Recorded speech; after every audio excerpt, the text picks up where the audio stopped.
안녕하세요. 한 번에 합격한다. 원샷 원킬 전선회계입니다. 이번 강의는 TAT 2급 기출문제 43회 5강 실무 종강이 되겠습니다. 연말정산 급여자료 입력부터 연말정산까지 진행할 수 있도록 하겠습니다. 이번 급여자료 입력입니다. 조영식 사원의 8월 급여 자료네요. 수당 항목들 이렇게 나와 있습니다.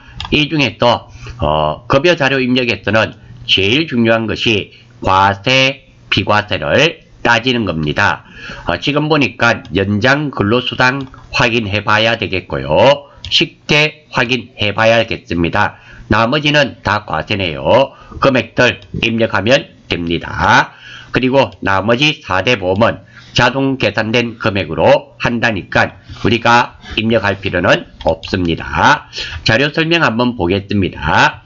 첫 번째 생산부네요.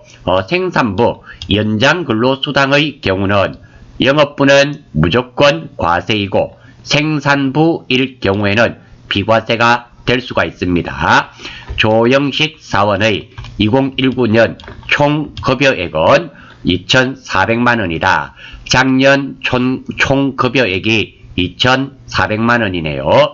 급여 지급일은 매월 25일이다. 즉, 이 내용은 8월 25일날 지급했단 말이네요.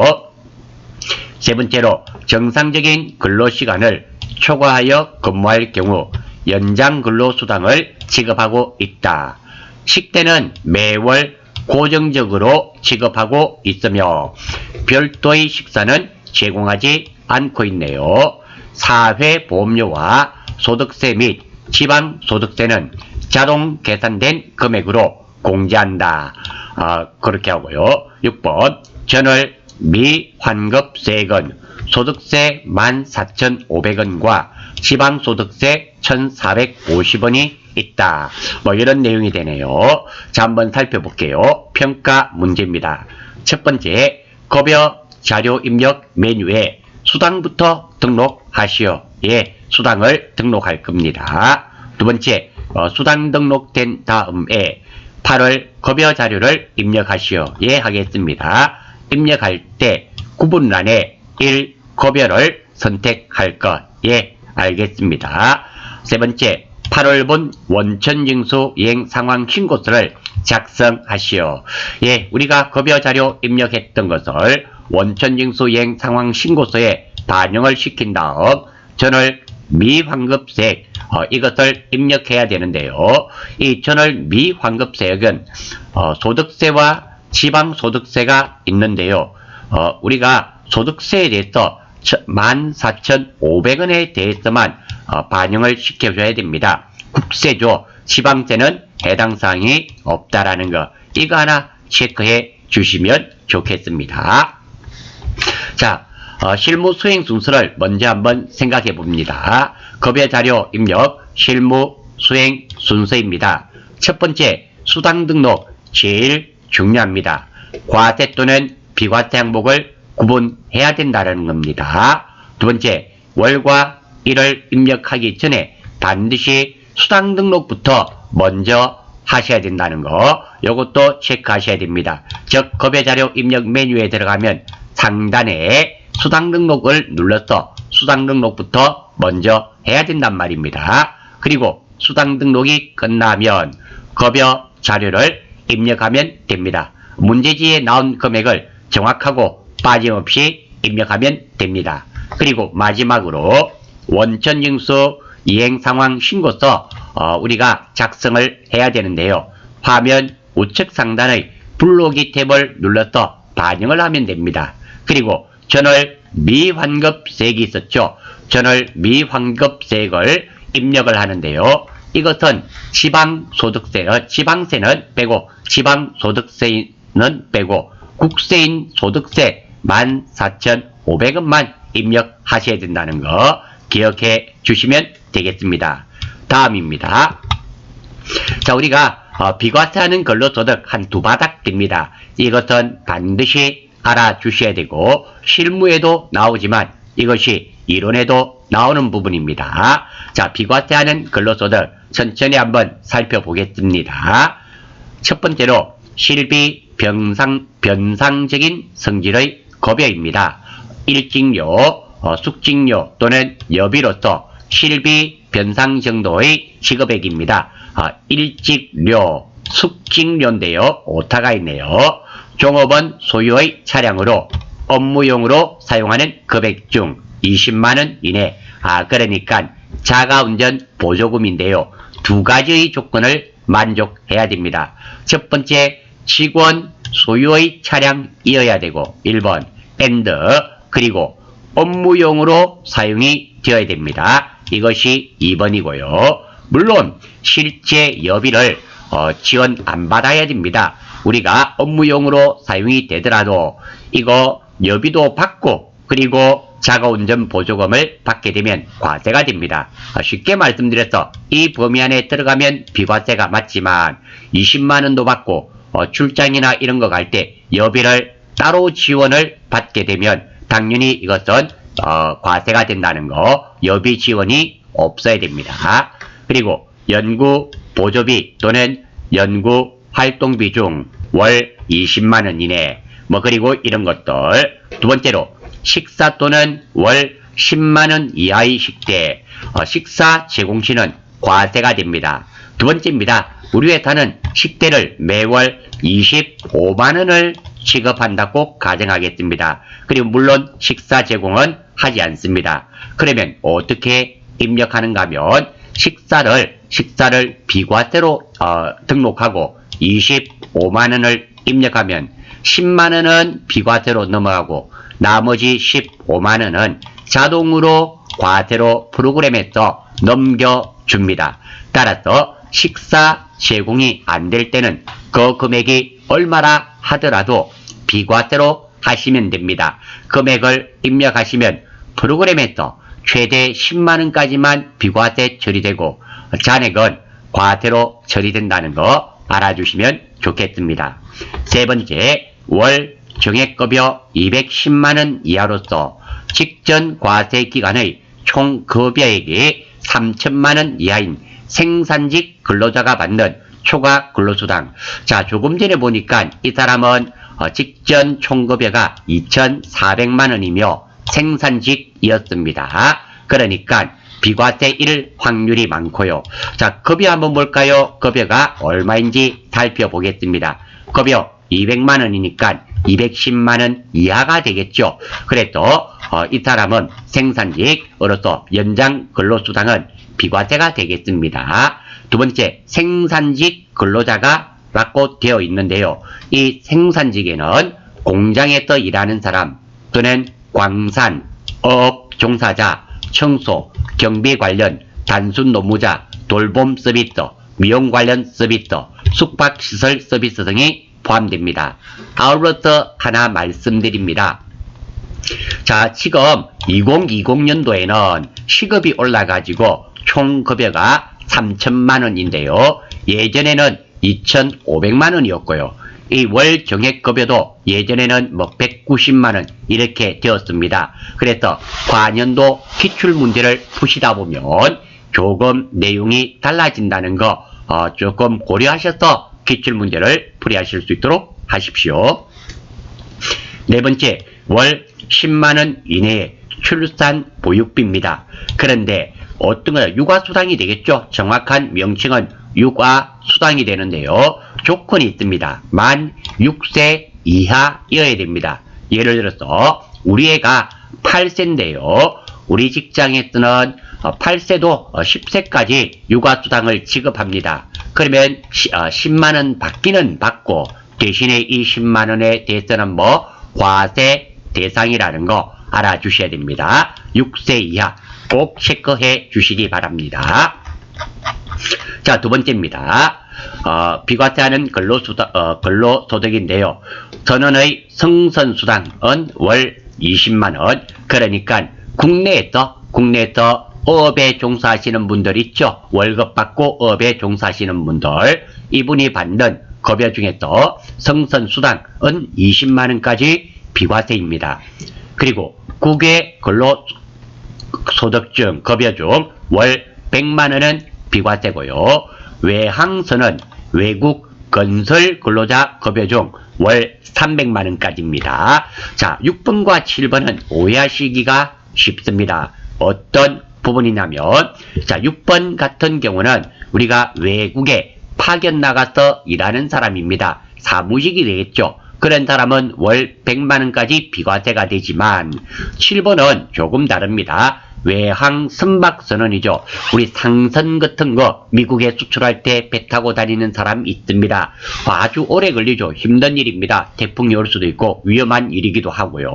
그런 사람이 받는 급여라든지 국에서 일을 하더라도 건설 근로자입니다. 사우디아라비아라든지 이런 데서 건설 현장에서 일을 하는 사람은 월 300만 원까지 비과세가 된다는 거 체크하셔서 기억해 주시고요.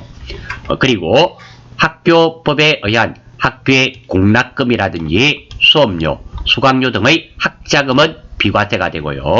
직무발명 보상금 중 500만 원까지는 비과세이며 물론 500만 원이 초과되면 초과분은 과세가 됩니다. 그리고 장애급여, 유족급여, 실업급여 이런 것들도 비과세가 되며 고용보험법에 따라 받는 육아휴직급여 이렇게 받는 금액들은 비과세고요. 비과세하는 근로소득에 나와 있지 않은 모든 것은 과세가 됩니다. 그러니까 우리가 쭉 11번까지 살펴보았는데요.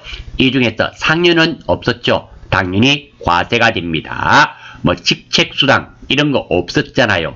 여기에 나와 있지 않는 것은 몽땅 과세다 생각하시면 됩니다. 아울러서 자가운전 보조금 비과세 요건입니다. 한번 볼게요. 우리 자가운전 보조금 있었죠? 요거 20만 원까지. 첫 번째 직원, 종업원, 그리고 임원, 소유 차량입니다. 자, 차량인데 본인 명의의 차량도 가능하지만 배우자와 공동 명의로 되어 있다 하더라도 가능합니다. 두 번째, 직원이 직접 자가 차량을 이용하여 업무에 수행해야 됩니다. 직원의 출퇴근 편의를 위해서 보조금 주는 경우도 있어요. 이런 경우는 출퇴근이기 때문에 업무용으로 보지 않습니다. 그런 경우는 과세가 된다는 거. 그리고 출장에 소요된 여비를 지급받지 않을 것. 중요한 내용이 되겠죠. 출장 갈 때 따로 여비를 받으면 과세로 된다. 이런 말입니다. 오토바이도 가능합니다. 이륜차가 되겠죠. 그리고 2개 이상의 근무지가 있다면 각각 월 20만 원을 비과세 받을 수 있습니다. 그러니까 내가 투잡을 하고 있습니다. A라는 직장과 B라는 직장의 차를 가지고 우리가 근무를 합니다. 오전에는 A에서 일하고 오후에는 B라는 직장에서 일을 하는데 A 직장에서 자가운전 보조금을 받았고 B 직장에서 자가운전 보조금을 받았습니다. 그러면 각각 20만 원씩 된다. 이런 의미가 되겠습니다. 자, 여기서 중요한 것은 출장에 소요된 여비를 지급받지 않을 것. 요게 중요한 말이고요. 또 하나 더 기억해 주신다면 배우자와 공동명의도 가능하다는 거. 이거 같이 기억해 주시면 좋겠습니다. 자, 다시 내용을 살펴보겠습니다. 자, 이 중에 자, 다시 한 번 더. 첫 번째는 수당 등록할 겁니다. 과세, 비과세 구분할 거예요. 중요한 것은 수당 등록부터 먼저 해야 된다 그랬습니다. 그리고 급여 자료 입력하고요. 원천징수 이행 상황 신고서를 작성하는데 국세만 입력한다는 거. 이 세 가지 체크 한 번 더 하고 문제를 한번 살펴볼게요. 자, 이 내용들 먼저 수당 등록부터 해야 되겠네요. 첫 번째 실무 화면에서 급여 자료 입력 들어가야 되겠죠? 눌러주시고 자, 8일이었습니다. 08. 자, 이 구분입니다. 구분을 몇 번으로? 1번 급여로 해라 그랬습니다. 아래쪽으로 눌리는 거 눌러주시고 급여. 자, 이렇게 하는데요. 여기에 월과 일을 입력하면은 이 수당 등록 공제라는 버튼이 있죠. 이게 비활성화됩니다. 그러니까 자, 저는 여기까지 했는데요. 이런 거 하기 전에 먼저 수당 등록부터 먼저 하시라 이런 말입니다. 이게 입력이 되고 나면 비활성화가 되어버립니다. 그래서 이거 누르겠어요. 자, 여기 보니까 기본금과 상여는 나와 있네요. 없는 것들만 하면 됩니다. 자, 첫 번째 여기 찍어주시고요. 자, 기본금 상여 되어 있고요. 연장근로수당이죠. 수당명은 문제지에 나와 있는 글자를 그대로 입력하시면 됩니다. 연장근로수당, 연장근로수당. 문제지에 나와 있는 대로 입력 충분히 가능하실 겁니다. 자, 이 사람은 연장근로수당이 비과세였습니다. 생산직이며 직전 연도 총급여가 3천만 원이 되지 않았습니다. 그리고 월 정액급여가 210만 원이 안 되었기 때문에 비과세 2번 선택해 주시면 됩니다. 2번. 자, 여기 보니까 자, 비과세 항목을 선택하라 되어 있네요. 쉽게 찾죠? 연장근로수당 없으면 아래쪽으로 내려주시면 또 있습니다. 1번 선택해 주시고요. 확인. 자, 크게 문제 없죠? 엔터. 나머지는 넘어갑니다. 자동으로 해주시는 겁니다. 두 번째, 가족수당이라고 있네요. 가족수당. 가족수당은 우리가 비과세 항목에 없었습니다. 그래서 과세. 선택해 주시고요. 나머지는 엔터로 자동으로 체크된 거 해주시면 됩니다. 세 번째, 자격수당이 있네요.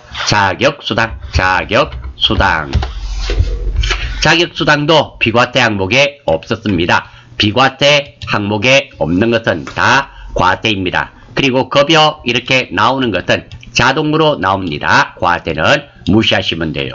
그리고 엔터. 자, 다음 식대네요. 식대는 비과세죠. 식대. 그리고 2번 비과세. 뭐 크게 문제 없습니다. 2번. 자, 이게 보면 비과세 항목 찾아라 있죠.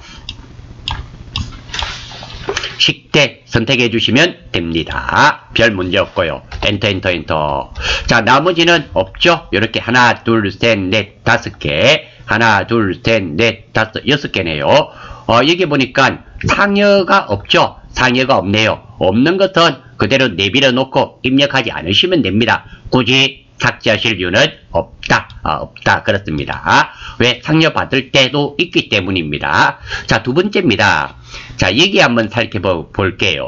자, 이것을 가끔 물어보시는 분이 계십니다. 자, 월정이란 말은 월정액, 즉 다시 말해서 매월 받으면 월정이 되고요. 그리고 부정기적으로 매월 받지 않는 것은 부정기 비워두면 됩니다. 그래서 급여는 매월 받는단 말입니다. 급여. 그리고 이 수당들 있죠? 여기에 한번 볼까요? 자, 자격수당 있네요. 10대. 그리고 자격수당, 가족수당. 이런 것들을 보니까 월정, 매월 받는단 말입니다. 이래 생각하시면 되고요. 다음 두 번째입니다. 급여 있네요.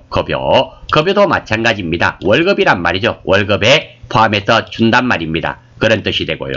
상여는 보너스죠. 상여, 보너스.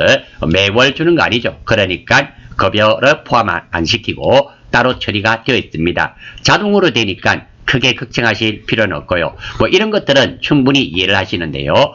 여기 보시면 추급, 추상이라고 있습니다. 얘는 추가 급여, 그리고 추가 상여금입니다. 그래서 이 급여 이외에 요것들은 이 항목들은 추가로 주는 급여가 되고 요거는 추가로 주는 상여금을 의미하게 됩니다. 물론 우리 시험과는 관련이 없는데 간혹 추급이 뭐예요? 추상이 뭐예요? 이래 질문하시는 분이 있어서 제가 설명을 드렸습니다. 뭐 크게 문제 없습니다. 그리고 화면 하단에 확인 눌러주시면 돼요. 확인.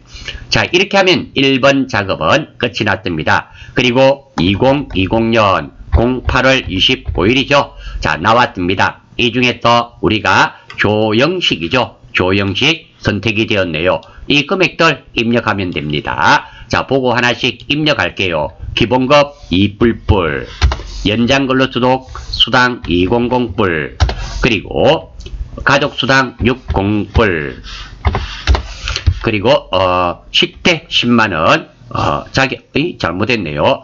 기본급 200 됐고요. 연장근로수당 됐고요. 가족수당 됐고요. 자격수당 10만원, 자격수당 100불. 그리고 식대네요. 식대 10만원. 자, 이렇게 하고 나셔서 꼭 한번 확인하십시오. 자, 비과세 항목을 봐야 되는데요. 자, 이 중에 또 어떤 거? 자, 연장근로수당 비과세죠. 그리고 가족수당 과세죠. 자격수당 과세, 가족과세. 즉, 비과세는 이것과 이것이 비과세입니다. 그럼 비과세 금액이 얼마입니까? 여기에 30만원이죠. 확인을 한번 해주셔야 돼요. 그런데 지금은 보니까 비과세 합액이 얼마가 되죠? 10만원 돼 있네요. 참 이상하지 않습니까? 어떤 거냐면 연장근로수당입니다. 자, 이 연장근로수당이 20만원이 포함이 되어 있지 않네요. 이 사람은 왜 이 연장근로수당이 과세로 넘어갔단 말입니다. 왜 그러냐면 1년에 한도가 240만원입니다. 첫 번째는 한도가 초과되어서 연장근로수당이 과세로 넘어갔을 수가 있다라는 겁니다. 두 번째입니다. 월 정액급여가 지금은 210만원인데요. 이게 과거에 뭐 좀 더 받았다든지 이런 경우가 있을 수가 있단 말입니다. 아마 이 사람은 보니까 연장근로수당이 1월부터 7월까지가 한도가 연장근로수당 비과세 한도가 연 240만원입니다. 이 240만원이 이미 1월부터 7월까지 넘었단 말이에요. 그러면 자동으로 프로그램에 또 과세로 넘어가게 됩니다. 그래서 아마 이 사람은 비과세가 어떤 거 10만원으로 되었던 것을 알 수 있습니다. 자, 일단 두 번째 급여자료 입력까지 끝났고요. 두 번째로 이해가 안 된다. 자, 수당공제 정말 연장근로수당이 비과세가 되었는지 빠져나갔다가 다시 한 번 더 확인 한번 해볼게요. 자, 급여자료 입력 가서 다시 자, 수당 등록 공제 한번 볼게요. 연장근로수당 비과세되어 있고 식대도 비과세되어 있습니다. 이렇게 확인이 되네요. 우리가 한 것은 문제가 없는데 이 근로자가 이름이 누굽니까? 조영식 씨는 1월부터 7월 사이에 비과세 연장근로수당 비과세 한도가 1년에 240만원입니다. 그게 넘었기 때문에 프로그램에서 자동으로 과세로 넘어갔다는 거 아실 수가 있어요. 08월. 자, 요거 다시 1번 20 나왔네요. 자, 여기에 비과세가 10만원 되어 있는 거 이거는 꼭 한번 체크를 해 보시기를 바랍니다. 자, 그러면 우리가 실무에 어디까지 되었는가 하면 2번까지 되었습니다. 2번에 자, 여기 한번 볼게요. 수당 등록 끝났고요. 그리고 급여자료 입력했습니다. 비과세가 10만원 밖에 안 되네요. 마지막으로 원천징수 이행 상황 신고서를 우리가 반영을 시켜줘야 되겠습니다. 자, 여기 보시면 원천징수 영수증 있죠? 여기 있네요. 원천징수 이행 상황 신고서 있죠? 이거 눌러주시고 자, 여기 또 8월이죠? 귀속기간입니다. 다 8월입니다. 그래서 08월 2020년 08월 2020년 08월 2020년 08월 엔터. 자, 이러면 우리가 입력했던 게 그대로 나와 있습니다. 자, 이게 또 오른쪽에 보시면 블록이라고 있죠. 블록이 탭 한번 누를게요. 블록이 뭐 화면에는 별 변화가 없을 겁니다. 없네요. 자, 왜? 불러와졌기 때문에 블록이 할 이유가 없었습니다. 뭐 블록이 오시면 블록이 하셔도 되고 안 하셔도 되고 내용이 나왔습니다. 자, 이거 전월 미환급세액이 있다 그랬죠. 전월 미환급세액입니다. 자, 요게 되겠죠. 12번 칸에 입력을 해 주면 되는데요. 자, 여기서 자, 문제 보니까 이런 말이 있네요. 자, 이겁니다. 전월 미환급세액은 소득세와 지방소득세가 있다 그랬는데요. 여기서 말하는 전월 미환급세액은 국세와 지방세로 나뉘어지는데요. 지방세는 아닙니다. 국세에 해당되는 것만 합니다. 그러니까 더해서 입력하시면 안 된다. 이 말 하고 싶습니다. 국세인 소득세만 14,500원을 입력하면 됩니다. 14500 엔터. 자, 이렇게 하면 엔터 다 끝이 나게 된다라는 겁니다. 생각보다 이게 어렵지 않습니다. 비과세하는 실무 수행 순서 이거 하나 잘 머릿속으로 생각하신 다음 비과세하는 근로소득 두 가지가 있었죠. 크게는 두 가지 바닥. 이 두 가지만 알고 있다면 크게 문제가 없고요. 여기서 가장 많은 실수가 있는 거, 첫 번째로 가장 많은 실수는 수당 등록부터 먼저 하셔야 된다는 거. 월과 일을 다 입력하시면 창이 나타나지 않습니다. 그러니까 수당 등록부터 해야 된다는 거 1번. 두 번째로 국세인 소득세만 전월 미환급세액에 반영하셔야 된다는 거. 이 두 가지가 가장 중요하다는 거 말씀드리면서 급여자료 입력은 마치도록 하겠습니다. 3번 마지막 문제이네요. 국세청 연말정산 자료 및 이외의 자료 기준 연말정산입니다. 9점짜리니까 부분 점수가 있단 말이죠. 자료 한번 보겠습니다. 생산직 김철수 남자네요. 여성인 경우는 조금 신경을 써야 됩니다. 우리가 연말정산이나 특히 급여자료 입력할 때 부녀자 공제가 있기 때문이에요. 연말정산을 위한 자료이다. 그런갑다. 김철수네요. 사원의 부양가족은 사전에 입력되어 있다. 그러니까 부양가족은 입력하지 마라. 이런 의미가 되겠습니다. 부양가족은 김철수와 생계를 같이 하고 있으며 별도의 소득은 없네요. 평가 문제. 연말정산 근로소득 원천징수 영수증 메뉴에서 연말정산을 완료하시오. 예, 알겠습니다. 의료비는 의료비 대배서, 그리고 국세청 제공 자료는 공제 대상 합계 금액을 한 건으로, 그러니까 국세청 자료가 여러 건 나오더라도 금액을 합쳐서 하나로 해라. 이런 의미가 되겠네요. 기부금 세액 공제는 기부금 탭과 정산 명세 탭에서 입력한다. 기부금은 조금 신경 써야 됩니다. 기부금 내용도 입력하고, 그리고 정산 명세들 입력해가지고 반영을 시켜라. 이런 말이 되겠네요. 그리고 신용카드 소득 공제는 신용카드 탭에서 입력하고요. 보험료 세액 공제는 소득 공제 탭에서 입력한다. 일단 메뉴부터 한번 들어가고 상세하게 살펴보겠습니다. 자, 여기 보면 연말정산 관리가 있죠. 연말정산 근로소득 원천 영수증이 있네요. 자, 이거 눌러주시면 되겠습니다. 눌러주시고, 자, 4번이 있네요. 선택해야 되겠죠. 김철수. 자, 이게 4번이 나와 있지 않기 때문에 F2 코드는 항상 F2 눌러주시면 됩니다. 다 불러오셔도 좋고요. 김철수 하나만 불러오면 되겠죠. 왜? 이 사람만 할 것이기 때문에 선택해 주시고 확인, 이렇게 해주시면 되겠네요. 자, 여기서 한번 볼게요. 의료비 탭 선택하라네요. 자, 여기에 의료비 있습니다. 이 탭 입력해야 되고요. 그리고 기부금 탭 해라 그랬죠. 기부금. 자, 기부금은 한번 보겠습니다. 여기에 보니까, 자, 기부금 이 내용을 입력하고요. 그리고 두 번째, 기부금 명세서에 반영해라 그랬습니다. 자, 기부금 조정 명세라고 있죠. 이 탭도 완성하고, 그러니까 이거 1번 탭하고 2번 탭 반영을 시켜줘야 됩니다. 이 내용을 조정해가지고, 그리고 반영하는 거 잠시 뒤에 입력해봐요. 크게 어려운 건 없습니다. 나머지 신용카드 있네요. 신용카드 탭 여기 있죠. 신용카드 입력하면 크게 문제 없습니다. 그리고 마지막으로 보험료네요. 소득공제 탭이죠. 소득공제 여기서 해란 말입니다. 소득공제 여기서 하란 말입니다. 크게 문제 없습니다. 자, 그리고 우리 부양가족들 한번 볼까요? 소득 명세, 소득 공제. 자, 부양가족들 다 이렇게 입력되어 있죠? 이렇게 다 입력되어 있는 게 알 수 있고요. 자, 여기 보니까 본인이니까 별 문제 없고요. 배우자 기본 공제됩니다. 그리고 자식이네요. 기본 공제됩니다. 근데 김주리는 기본 공제가 되지 않네요. 부대 있죠? 그래서 우리가 연말정산할 때는 기본 공제 되는 사람들은 크게 문제가 없는데요. 기본 공제 안 되는 사람은 어떤 사람일까요?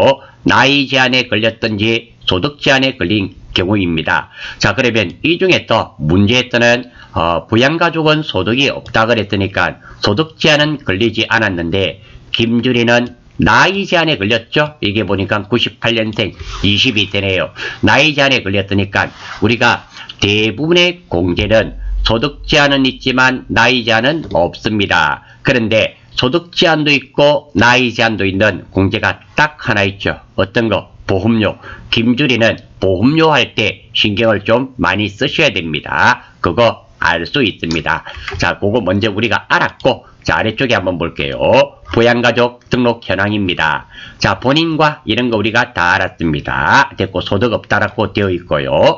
자, 김철재죠? 아들인가 봐요. 얘는 9살이고, 그리고 직계비속인 김주리는 22세입니다. 소득은 없으니까 문제없지만 나이 제한에서 걸려버렸습니다. 우리가 공제되는 항목 중에서 소득 제한, 나이 제한 없는 게 어렵입니다. 그리고 나머지는 소득 제한, 나이 제한이 다 있습니다. 그리고 공제 중에서 제일 까칠한 공제가 보험료죠. 보험료는 소득 제한과 나이 제한이 있습니다. 그래서 김주리는 어디에서 보험료 부분에서 좀 신경을 많이 쓰셔야 됩니다. 그거 알 수 있고요.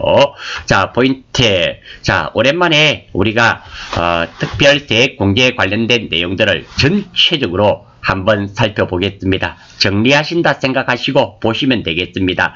바쁜데요. 바빠도 시험에 놓으니까 그렇게 하시고, 바쁘신 분은 스킵하실 수 있도록 하십시오. 자, 먼저 신용카드 공제입니다. 두 가지 있죠. 소득 제한 있고 나이 제한 없습니다. 자, 신용카드 공제에서는 첫 번째로 중요한 것이, 자, 생계를 같이 하는 직계, 존, 비속 및 배우자만 됩니다. 즉, 직계, 존, 비속 및 배우자는 되고요. 형제, 자매가 사용한 금액은 안 된다라는 거. 두 번째로 회사, 경비로 사용한 금액은 안 된다는 거. 중요한 내용입니다. 특히 형제가 있을 때 사용한 거 가끔 나옵니다. 그거는 공제 안 됩니다. 그리고 내가 신용카드를 500만원을 사용했는데 회사 경비 100만원을 썼어요. 그러면 입력할 때는 400만원만 해줘야 된다. 이런 의미가 됩니다. 그리고 공제 대상에서 제외되는 금액입니다. 신용카드로 쓰면 다 해주는 것이 아니라 이런 것들은 안 된단 말입니다. 외국에서 신용카드 등을 사용한 금액, 그리고 취득세 또는 등록에 대한 등록 면허세가 부과되는 재산의 구입비용 안 해줍니다. 그리고 자동차 구입비용, 상품권 등 유가증권 구입비 안 해줍니다. 그리고 자동차 빌리는 거, 임차료, 렌탈하는 거 있죠? 안 해줍니다. 다만 중고 자동차는 구입금액의 10%를 공제해줍니다. 자, 우리가 지금 신용카드를 하는데요.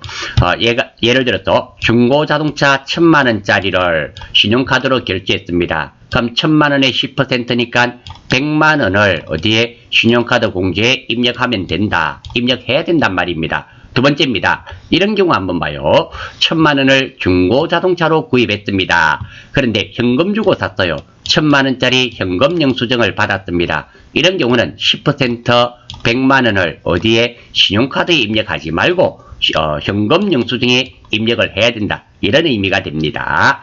그리고 국세, 지방세, 전기, 수도, 가스, 전화, 아파트 관리비 및 고속도로 통행료는 신용카드로 결제하더라도 신용카드 공제는 해주지 않습니다. 두 번째입니다. 선생님, 무슨 말씀입니까? 나는 전화비와 아파트 관리비 이거 신용카드로 결제했더니 이거 공제되던데요 라시는 분이 있습니다. 오해가 있습니다. 자, 그 공제는 카드사에서 혜택을 주는 거지. 우리가 지금 공부하는 것은 소득세죠.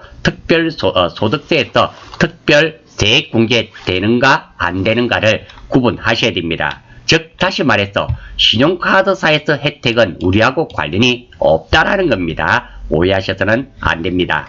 다음입니다. 신용카드 등 중복 공제 가능 여부입니다. 일단 원칙적으로 우리가 중복 공제는 안 됩니다. 이중 공제는 안 된단 말입니다. 그런데 예외적으로 몇 개는 해줘요. 자, 한번 볼게요. 중고등학생 교복을 구입하면 교육비는 1년에 50만원까지 교육비 공제도 되고 신용카드 공제도 된다. 이런 의미가 됩니다. 두 군데 다 입력해라. 이중 공제가 된단 말입니다. 원칙적으로 안 되지만 이렇게 되는 것도 몇 가지 있어요. 두 번째, 교복을 구입하더라도 초등학생 교복국 구입비는 교육비 공제가 안 됩니다.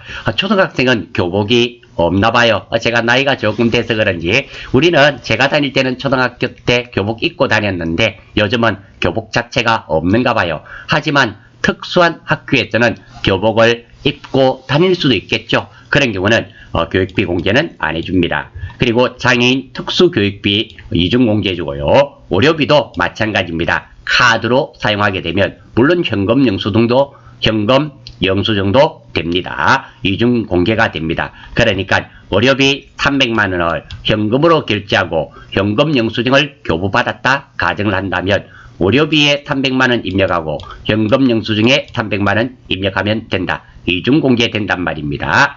다음 취약 전 아동의 학원비 및 체육시설 수강료 이중공개됩니다. 그리고 세액 공제도 가능하고 신용카드 공제도 가능하단 말입니다. 수업료와 등록금은 카드 공제가 안 됩니다. 교육비 공제만 돼요. 왜 여러분들 학교 다니면 대학 등록금 있죠? 카드로 결제하게 되면 교육비 공제만 되고 카드 공제는 안 된다는 거. 자, 두 번째입니다. 신용카드. 자, 총 급여의 25%를 초과한 금액부터 우리가 공제가 됩니다. 내가 예를 들어서 연봉이 3천입니다. 총 급여가 3천이면 이게 얼마가 될까요? 25% 같으면 2, 3은 6, 750만 원이 되네요. 내가 카드로 700만 원을 사용했습니다. 공제되는 금액 빵운입니다. 750만 원이 넘는 초과분부터 공제가 되는 겁니다. 신용카드는 15%, 그리고 체크카드 및 현금 영수증, 그리고 요즘은 제로페이가 생겼죠. 이것은 30%입니다. 특히 신용카드, 체크카드 합산해가지고 공제한 돈은 최대 300만 원까지 공제가 됩니다. 소득 공제죠. 세액 공제가 아닙니다. 소득에서 빼주겠단 말입니다. 대중교통은 40% 추가 공제되는데 100만 원이 한도고요.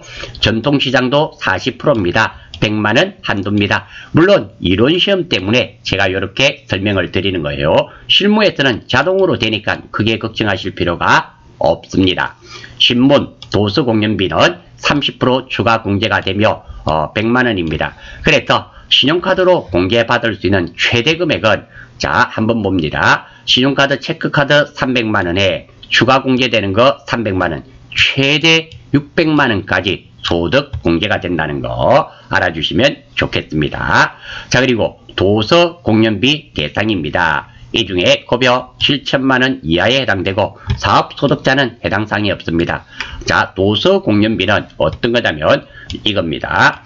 미술관, 박물관, 연극, 뮤지컬, 무대 공연. 자, 그러니까 우리가 도서 공연, 책이니까 뭐 별 문제가 없고요. 공연이라 하면 실제로 사람이 나와서 공연하는 공연이 도서 공연비에 해당됩니다. 그러니까 영화 있죠. 영화는 실제 사람이 무대에 나오지 않죠.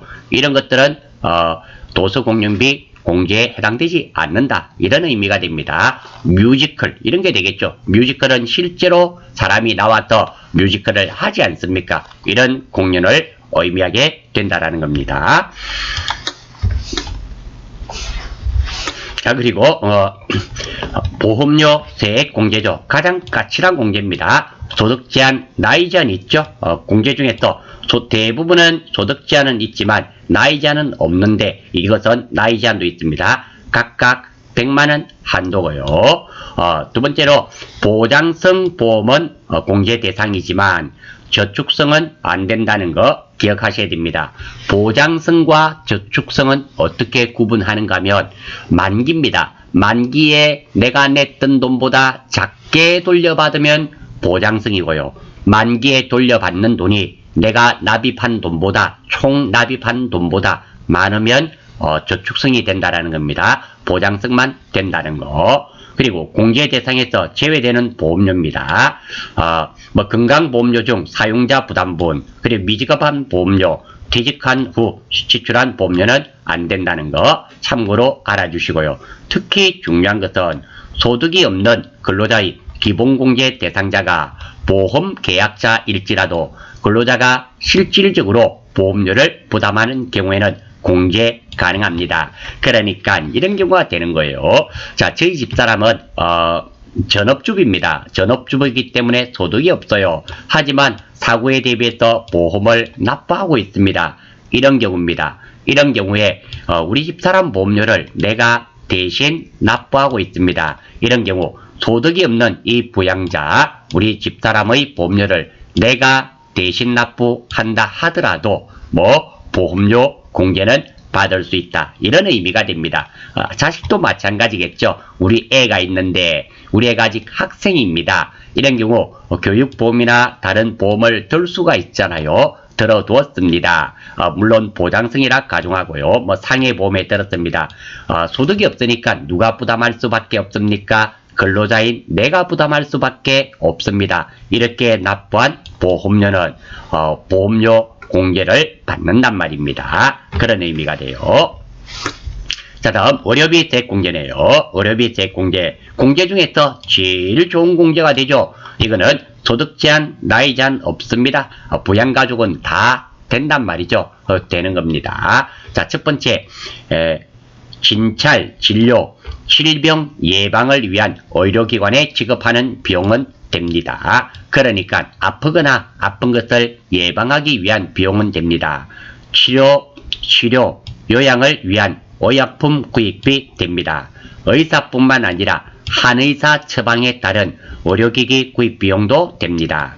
그리고 안경 또는 콘택트 렌즈 구입 비용 됩니다. 그런데 안경 또는 콘택트 렌즈는 1인당 연 50만원 한도입니다. 그러니까 내가 안경을 이번에 70만원짜리를 맞추었습니다. 그러면 의료비에 입력할 금액은 얼마? 50만원만 입력해야 된다. 이런 말입니다. 두 번째입니다. 내가 안경을 70만원을 맞추었습니다. 현금 주고 현금 영수증을 받았어요. 그러면 50만원이 한도니까 의료비에 50만원 입력하고 그리고 현금 영수증 받았으니까 현금 영수증에는 70만원 이렇게 이중공제가 된단 말입니다.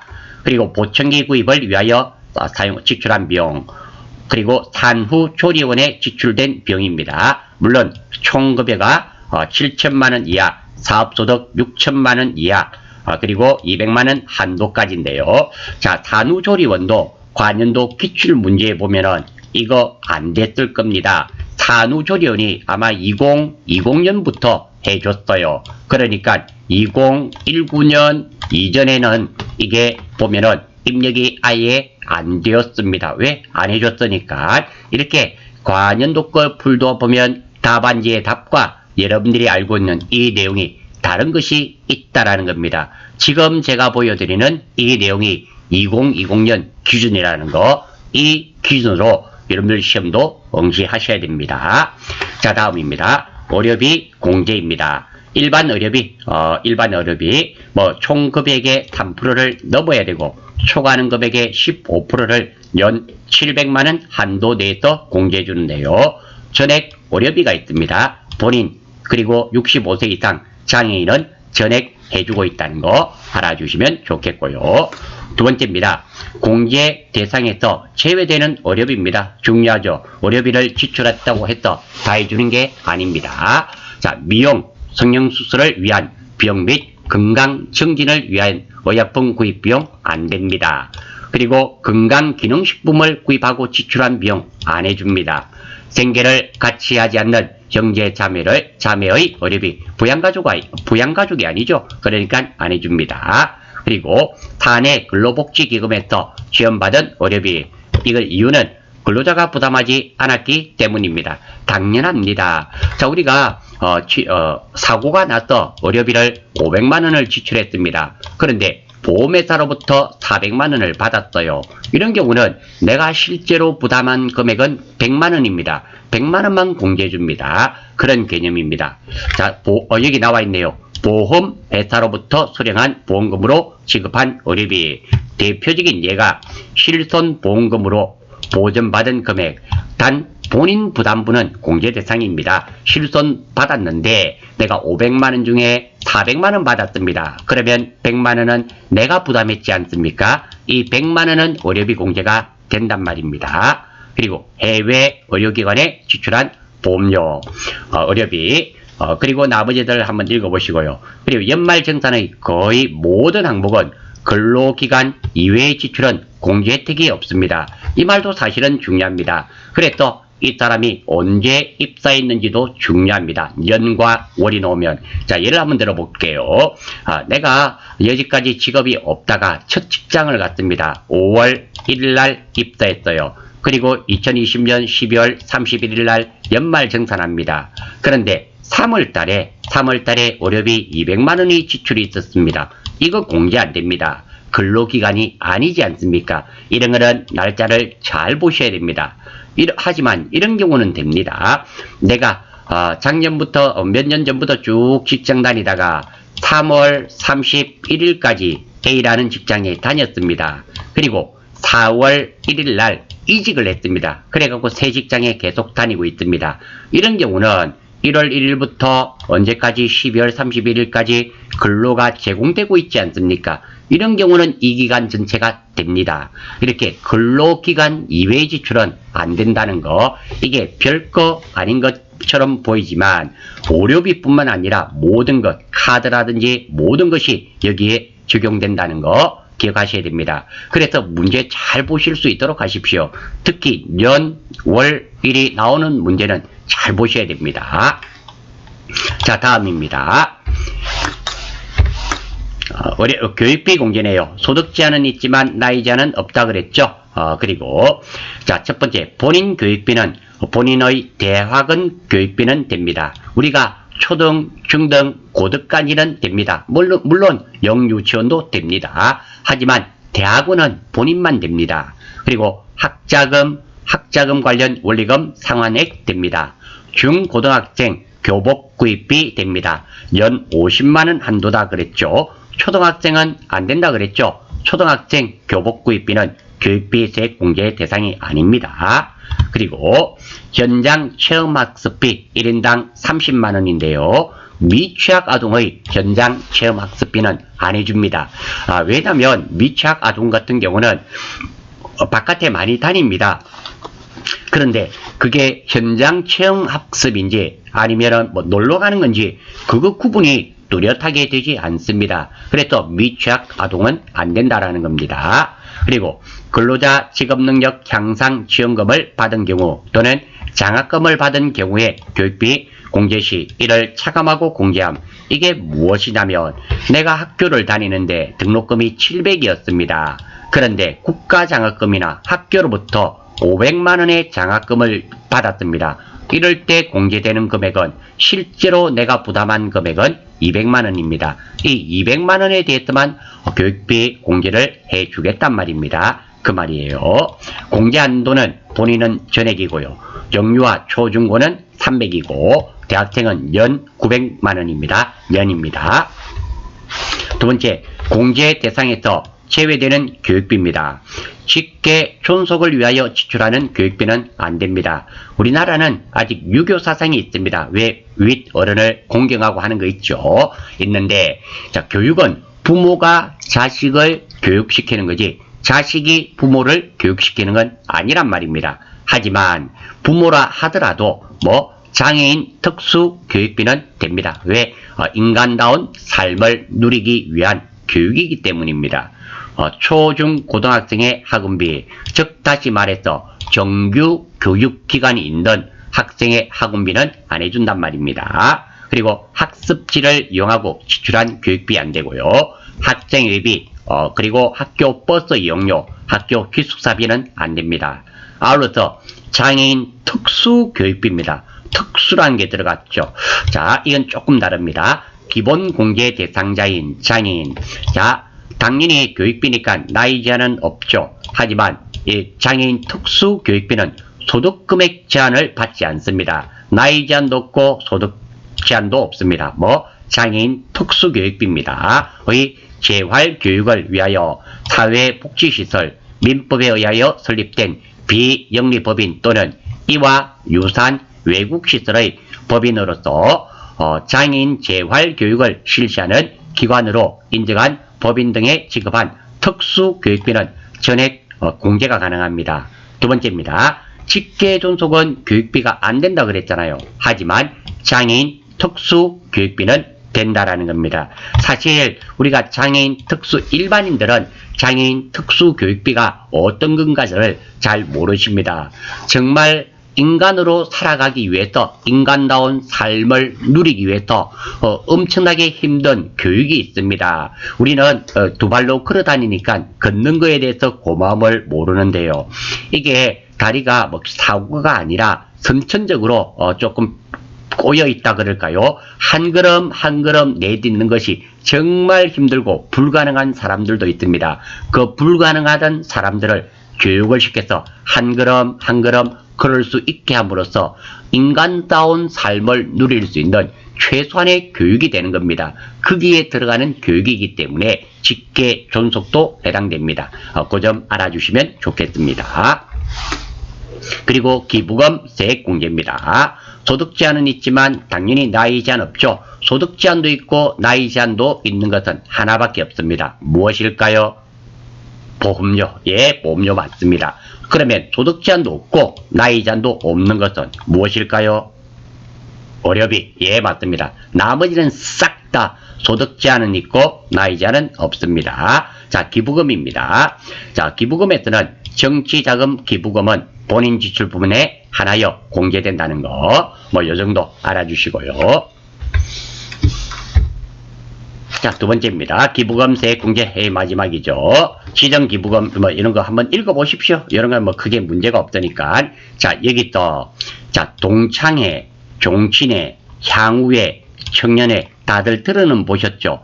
자생단체 기부금은 공제가 안 됩니다. 동창회에 기부한 거 기부 안 해줍니다. 그리고 향후회에 기부한 거 이런 거는 기부금으로 인정되지 않는단 말입니다. 그리고 정치자금 기부금은 본인분에 한해서 해준다. 쉽게 말해서 우리 배우자 제 집사람이 교회 다니는데 교회는 되죠. 정치자금이 아니니까 어느 정당에 기부를 10만원 했습니다. 그건 내가 공제 못 받는단 말입니다. 정치자금은 본인분에 한해서만 됩니다. 그리고 근로소득이 있는 거주자가 항목별 특별소득공제, 항목별 특별세액공제, 월세액 공제를 신청하지 않은 경우 연 13만원의 표준세액공제를 적용합니다. 다만 사업소득자는 7만원의 표준세액공제를 적용합니다. 자, 이게 무슨 말이냐면 이런 말입니다. 자, 이런 소득공제 있잖아요. 세액공제 이런 걸 다 더했는데 이게 13만원이 안 되거나 아예 얼마 안 돼서 신청을 안 하는 사람이 있다라는 겁니다. 이런 경우는 얼마? 뭐 자기가 내야 될 세금에서 13만원을 빼주겠단 말입니다. 고마운 거죠. 고마운 사항입니다. 그 정도 알아주시면 되겠습니다. 자, 이 내용을 알고 자, 우리가 하나씩 한번 해볼 수 있도록 해요. 아이고, 그리고 부양가족 다시 한번 볼까요? 부양가족 명세서를 한번 보고 할 수 있도록 하겠습니다. 자, 이 중에서 누구? 김주리는 신경을 많이 써야 됩니다. 왜? 부가 되어 있으니까 이 소득이 없고 소득은 통과됐고 나이 제한에 걸렸으니까 다른 것은 별 문제가 없습니다. 의료비라든지 교육비라든지 이런 거는 아무 관계가 없고요. 김주리 씨는 대학생 정도 되겠네요. 이 사람은 보험료 공제해서 보험료에서만 좀 신경을 쓰면 되겠습니다. 나머지는 다 기본공제 되는 사람이니까 기본공제 된단 말은 소득 제한, 나이 제한이 안 걸렸단 말이죠. 그러니까 다 되는 사람들입니다. 항목만 통과만 되면 돼요. 자, 한번 보겠습니다. 이제 먼저 의료비입니다. 한번 볼게요. 의료비 김철수 본인 겁니다. 본인 거. 자, 한번 볼까요? 공제되는 게 있는지 안 되는지. 자, 한번 봅니다. 내과 질병치료의 목적이죠. 일반이고 10만원 당연히 되는 금액 입력돼야 됩니다. 자, 안경이네요. 안경은 1년에 얼마까지 된다 그랬습니까? 연 50만원이 한도입니다. 15만원이네요. 되죠? 따라서 이 김철수 국세청 나와 있습니다. 국세청 칸에다가 총 얼마를 입력하면 된다? 25만원이 입력이 되면 되겠네요. 자, 일단 탭 중에서 의료비 탭 들어가겠습니다. 이 탭 누르시고 하나씩 입력하면 됩니다. 자, 이게 부양가족 관계 코드가 있네요. 자, 코드가 있는데, 자, 요거는, 자, 이게 코드가 뭐지? 잘 모르겠는데요. 이런 경우는 항상 아래쪽입니다. 아래쪽에 보시면, 자, 부양가족 관계 코드를 입력하세요. 뭐? F2. 코드가 놓을 때는 F2 눌리면 됩니다. F2. 자, 본인이었죠? 김철수. 본인 선택해 주시면 됩니다. 선택 확인. 상호는 안 나와 있죠? 별별 이런 게 나와 있습니다. 그러니까 이런 건 안 하시면 돼요. 사업자 번호도 없고 정빈 코드. 자, 이거는 무엇이 됩니까? 아래쪽에 나와 있었죠? 국세청 나와 있었습니다. 그림 한번 볼까요? 자, 여기 보시면 국세청 그림 나와 있죠? 그러니까 1번 선택해 주시고, 건수는 문제에서 합쳐서 몇 건으로 한다더라? 한 건 1 해주시면 되고요. 엔터. 지급 금액은 25만원 250불 엔터. 의료비 실손 의료보험 이런 거 없죠? 없으니까 넘어갑니다. 자, 그래서 1번 의료비는 끝이 났네요. 자, 아래쪽에 한번 볼게요. 두 번째 또 의료비네요. 배우자네요. 배우자도 하면 되겠습니다. 장목 볼게요. 이 사랑 되어 있고요. 자, 외과 당연히 됩니다. 자, 한의원 되는 됩니다. 그런데 건강정지를 위한 한약은 된다 그랬어요? 안 된다 그랬습니다. 안 된다 그랬습니까? 안 되죠. 왜 안 되는 것일까요? 질병 치료의 목적이나 예방의 목적만 됩니다. 건강정지는 안 됩니다. 이 50만원은 입력하면 안 돼요. 그래서 이 사람이 의료비 공제받는 것은 255만원이 되겠습니다. 이것도 국세청 자료네요. 자, 똑같습니다. 가족관계 코드는 F 몇 번? 2번. 자, 이 중에 더 배우자였죠? 배우자, 이 사랑 선택해 주시면 됩니다. 확인. 그리고 상호 이런 건 없죠? 그리고 정빈 코드는 무엇이었습니까? 국세청이죠? 크게 어려움이 없습니다. 건수는 몇 건으로 해냈다? 한 건, 합쳐서 한 건으로 해냈습니다. 묶어서 하나로 하시면 안 되고 각각 한 건으로 해야 된다. 그리고 금액은 2550불. 2550불 엔터. 자, 이렇게 입력해 주시면 되네요. 한번 볼까요? 자, 일반 의료비 2550불, 전액 의료비 해서 280만원이네요. 자, 전액 의료비 공제는, 전액 공제 의료비는 본인 거죠, 본인 거. 25만원이었죠. 그리고 배우자 겁니다. 뭐, 우리가 굳이 요거를 알 필요는 없는데, 자동으로 해주기 때문에, 그래도 뭐 어떤 건가 조금 알아주시면 도움이 될까 싶어서 설명드렸습니다. 자, 의료비 끝이 났네요. 뭐 다음에 또 의료비 놓을 수도 있죠. 아, 이게 없죠. 기부금이네요. 자, 기부금은 두 가지 탭에서 해줘야 됩니다. 일단 이 사랑입니다. 입력해야 될까 말아야 될까 그거부터 판단해야 됩니다. 자, 국세청 자료고요. 사회복지 공동모금회고요. 그리고 법정기부금 170만원이고 총 170만원, 공제 대상도 170만원입니다. 이 사랑입니다. 자, 기부금은 기부금 탭에서 해라 그랬죠? 선택해 주시면 됩니다. 눌러주시고, 자, 관계 F2, 이 사랑 배우자죠? 선택해 주시고, 확인. 자, 그리고 사업자번호, 이거는 사업자번호 나와 있네요. 나와 있으면 이렇게 해주시면 됩니다. 사업자번호 그대로 입력해 주시고, 상호 있네요. 상호는 어디 있나요? 위쪽에 한번 볼까요? 뚜뚜뚜뚜뚜뚜 없고요. 단체명이 있네요. 사회복지 공동모금회 뭐 이렇게 입력해 주시면 되겠습니다. F2 한번 해볼까요? 없네요. 이렇게 입력해 주시고요. 유형 엔터. 자, 유형 없고 코드 한번 볼까요? 코드는 항상 이런 것들은 저도 사실 다 못 외웁니다. 못 외우니까 F2 없네요. 건수는 몇 건? 자, 여기에 됐고요. 다시 한번 더 엔터. 자, 코드 있네요. 자, 요 아래쪽에 있네요. F2 했더니 없으니까, 자, 아래쪽에 엔터 하니까 넘어가질 않죠. 그러면 아래쪽에 또 한번 살펴보시면 됩니다. 아래쪽에. 자, 여기에 보시면 이게 있죠. 자, 10번 법정, 20번 정치 이렇게 나와 있습니다. 법정 기부금이라 그랬죠. 그러니까 여기가 몇 번? 10번. 건수는 이거 전체가 뭐가 됩니까? 기부금 유형 법정 기부금 돼 있죠? 건수는 한 건. 그리고 합계 금액은 얼마가 됩니까? 170만원 1700불.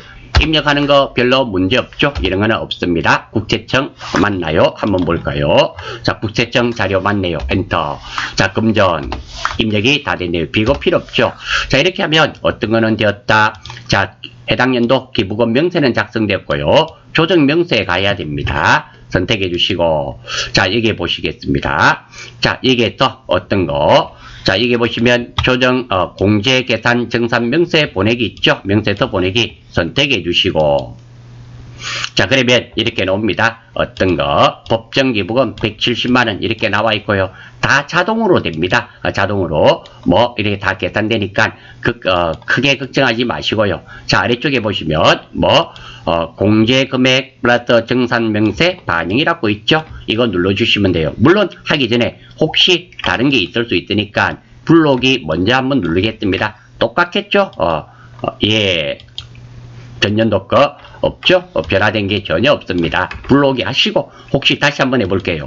여기 보니까 근로소득 및 구분코드 합계과 전년도 공제 대상을 불러오시겠습니까? 작년에 기부금은 최대 10년 동안 2월이 가능합니다. 10년입니다. 이것도 바뀌었어요. 작년까지는 5년이었는데 올해부터 10년간 2월이 가능합니다. 그래서 이해해 주시고요. 그리고 변화가 없습니다. 그리고 마지막으로 공제금액 정산명세서 반영 이거 눌러주시면 됩니다. 예. 자, 이렇게 하면 반영이 끝이 났습니다. 크게 어려운 거 없습니다. 다만 자, 기부금에서는 여기서 해당 연도 기부명세를 작성하고 기부금 조정 명세서에서 어떤 거 공제액 계산 정산 명세서 보내기 이거 선택해 주셔야 된다는 거 이거 하나 기억해 주시면 좋겠습니다. 자, 다음입니다. 기부금 배우자 건은 끝났고요. 자, 직불카드네요. 김철수입니다. 한번 볼게요. 자, 일반 신용카드 521만 1,100원. 대중교통도 있네요. 이거 합해서 520 얼마를 썼습니다. 자, 신용카드 내역 보겠습니다. 직불카드, 체크카드 말이죠. 요만큼 썼습니다. 자, 그러면 한번 보겠습니다. 자, 어떻게 되는가 하면, 자, 직불카드니까 체크카드가 되겠네요. 이 사람은 체크카드를 쓰고 있는 것 같습니다. 자, 우리 카드고, 그 다음에 521만원이고, 그리고 대중교통이 있네요. 대중교통란에 입력해야 되겠죠. 그리고 직불카드입니다. 이거 직불카드는 체크카드입니다. 왜 일반 신용카드는 30% 공제가 되고요. 체크카드는 얼마? 아직 일반은 15%입니다. 죄송합니다. 15% 공제가 되고요. 체크카드는 직불카드는 얼마? 30% 공제가 되거든요. 그러니까 얘는 직불카드 둘 다 직불카드니까 먼저 대중교통은 따로죠. 별도입니다. 대중교통에 75,300원 입력하고 나머지 요만큼은 체크카드에 입력하겠습니다.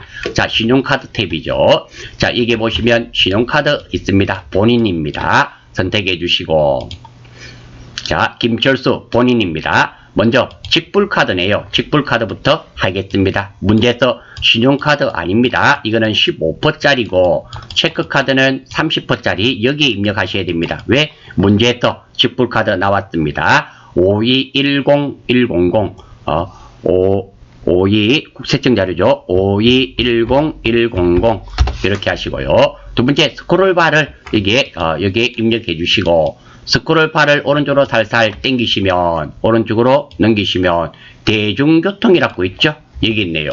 대중교통분이 있었죠. 이 금액 75300 75300 엔터 이렇게 해주시면 됩니다. 크게 문제없죠. 물론 또 다른 사람이 쓴 게 있으면 누적해서 입력하면 됩니다.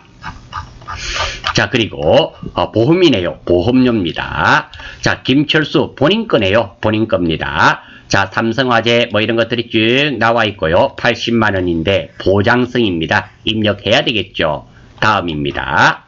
자, 저축성은 된다 그랬어요? 안 된다 그랬어요? 보장성은 되지만 저축성은 안 된다 그랬습니다. 얘는 입력하면 안 돼요. 그리고 이 사람 관계는 없습니다. 자, 그래서 일단 이 사람 거 본인 겁니다. 80만원 입력하러 갈게요. 자, 어디에 이게 보험료죠. 보험료입니다. 자, 위에 탭을 보니까 보험료가 없죠. 보험료가 없으니까 소득 명태 한번 눌러 보겠습니다. 소득 공제 여기 있네요. 소득 공제 눌러 보니까 자, 여기에 어디 있습니까? 보험료 나와 있죠? 보험료 나와 있습니다.